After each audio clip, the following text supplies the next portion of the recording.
pendengar setia, tepatnya di tanggal 26 Januari 2023. Zulfadli Oyong, anggota DPRK fraksi Nasdem, sambangi warga yang sakit di Titi Baru.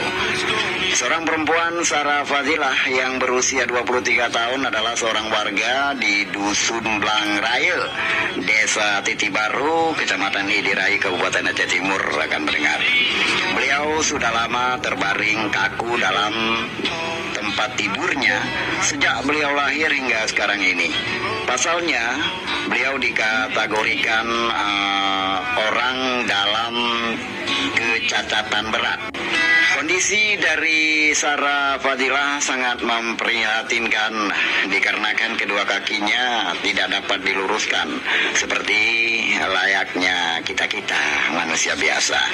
Mendengar keluhan tersebut, Zulfadli Oyong, anggota DPRK Aceh Timur yang berasal dari fraksi Partai Nasdem, langsung turun ke rumah yang ditempati oleh Sarah Fadilah bersama dengan kedua orang tuanya, beserta juga dengan keluarga lainnya, ada adik-adik dan lain.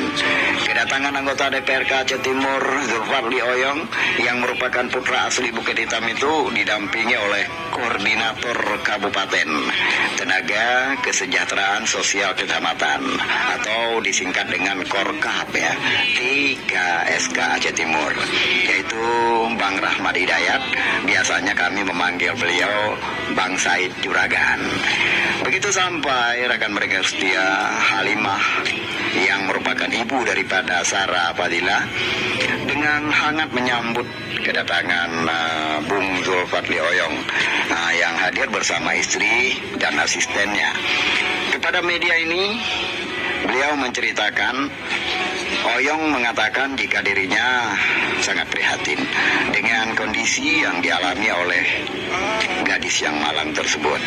Walaupun demikian, untuk meringankan beban yang tentunya beliau tercatat sebagai penderita ODKB, maka Bung Oyong mengirimkan sejumlah kebutuhan yang tentunya sangat diperlukan, ya keperluan sehari-hari begitu. Beliau mengutarakan begini, kita berharap meskipun demikian Sarah Fadilah bisa mendapatkan penanganan intern dari pihak terkait atau pihak berwenang lainnya. Begitu kata Bung Oyong.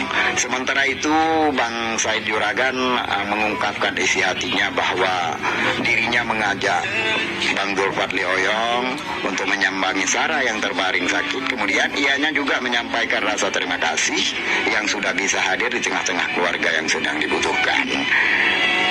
Kita sangat berharap Pak Zulfadli Oyong selalu dalam hal kebaikan dan tentunya mengharap ridho dari Allah Subhanahu wa Ta'ala, kata Bang Juragan.